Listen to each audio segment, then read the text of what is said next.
ቤቱ ቢቃጠልበት በህይወት ካለ ሰርቶ አዲስ ቤት መስራት ይችላል።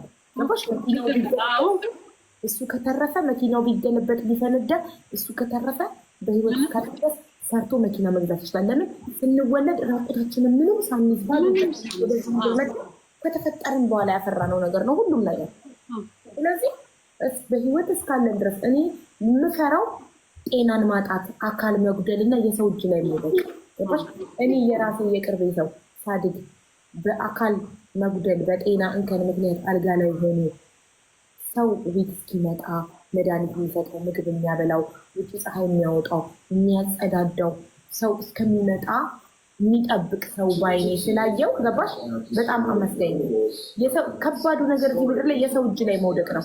አካልሽን አስጋጋ ቁራኛ ስትሆኝ ርቦሽ ሰው መጥቶ መንቀሳቀስ ስለማችል ሰው ቤት እስኪመጣ ብቻሽን ቤት ውስጥ ጥለውሽ ስራ ሄደው እስከሚመጡ ከስራ መልስ እንኳን ስጋዎችሽ ማለት ነው። ከስራ መልስ እንኳን ጓደኞቻቸው ቦይፍሬንድ ገርልፍሬንድ ለማግኘት ኮፊ ሾፕ ካፍቴሪያ ተቀጣጥረው እነሱ ካፍቴሪያ ቁጭ ለማኪያቶ እየጠጡ አንቺ ቤት ተኝተሽ ምግብሽና መድኃኒትሽን እየጠበቅሽ ይህ እረስተውሽ ከነመፈጠርሽ ገባሽ?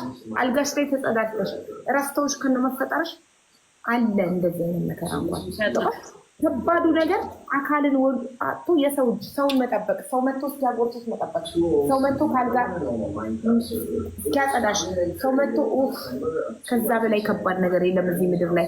የሰው እጅ መውደቅ ከባድ ነገር የለም። ራሱን ችሎ የሚንቀሳቀስ ሰው በፍጹም ፈጣሪውን ሊያማራ አይገባም። በፍጹም ለምን አስቢው፣ በሰው እጅስ ቢሆን ያንቺ መብላትና መጠጣት በሰው እጅ ቢሆን ተነስተሽ ምግብ